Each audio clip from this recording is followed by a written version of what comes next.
مساء الخير على كل اللي بيتابعني في أي مكان في الدنيا. أهلا وسهلا بيكم. من النهاردة هنشوف تطورات محطة مصر. طبعا احنا عند الاستاد وداخلين على محطة مصر، استاد اسكندرية الرياضي. زي ما احنا شايفين دخلنا من الشارع اللي جنبه، ده اللي بيودي على محطة مصر على طول.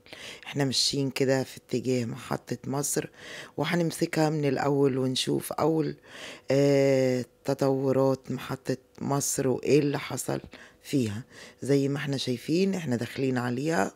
حبايبي المتابعين، يا ريت ما تنسوش اللايك، واللي جديد معانا واول مرة يشوفنا يشترك في قناتنا جولات اسكندرانية ويجي معانا كل جولة احنا بنعملها. جولتنا النهاردة في محطة مصر. زي ما احنا شايفين تطور كبير. طبعا اتغيرت خالص محطة مصر غير الأول.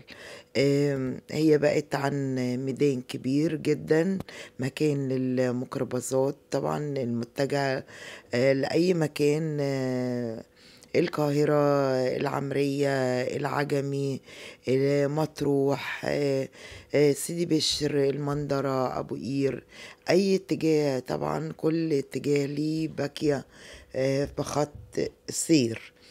طبعا بيقف الميكروباصات ورا بعض بالدور، بيتملى واحد بيجي اللي بعده بيتملى كده. بقى في نظام، بقى في ترتيب. ادي المحطة وهو زي ميدان كبير حواليها. طبعا عاملين له سور وشالوا السوق، وعملوا هم سوق خاص، نقلوا فيه السوق العشوائي. طبعا بقى سوق ومول. زي ما احنا شايفين هو بقى ميدان كبير مستفلت. زي ما احنا شايفين الناس ماشية طبعا شمال ويمين، وفي مواقف اتوبيسات برضو متجهة لأي مكان. زي ما احنا شايفين مواقف كتير، بس بقى في طبعا الباعة الجائلين مفيش، منعوهم خالص. مفيش اي حد واقف بيبيع اي حاجة. المحطة كانت مشهورة بكده، وعملوا البازارات اللي احنا شايفينها دي لسه ما اتفتحتش، بديكور من وراها. 5 بازارات او 6 بازارات طبعا هيفتحوهم. قدامهم حديقة صغيرة، وهنا طبعا الطريق اللي بيودي على العطارير وسنترال محطة مصر. زي ما احنا شايفين هو النظام ان الميكروباصات بقت واقفة بنظام، ما بقتش واقفة بهرجلة.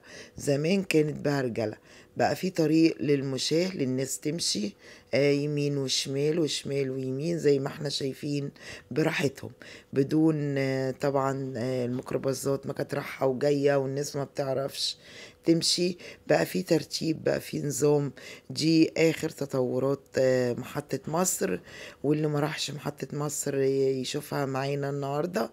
ادي اللي عملوه في محطة مصر. بصوا السور فوق محاوطة بسوق كبير زي ميدان كبير. طبعا دخلوا الميكروباصات والناس، وفي شاشات للعرض لمواعيد لأسعار الميكروباصات واتجاهاتهم. حبايبي المتابعين، دي كانت جولتنا النهاردة في آخر تطورات محطة مصر، ويا رب تكون عجبتكم. وما تنسوش دعمكم للقناة، ومش هتخسروا حاجة لما تحطوا اللايك. انتوا بتدعمونا على المجهود اللي بنعمله، وبنروح نصور لكم في كل مكان في اسكندرية. واللي جديد معانا اهلا وسهلا ونورتنا. اشترك في القناة وفعل الجرس عشان يوصلك كل جولة احنا بنعملها في اسكندرية، بننقل احداث اسكندرية كلها. خليكم معانا الجاي اكتر. والسلام عليكم ورحمة الله وبركاته.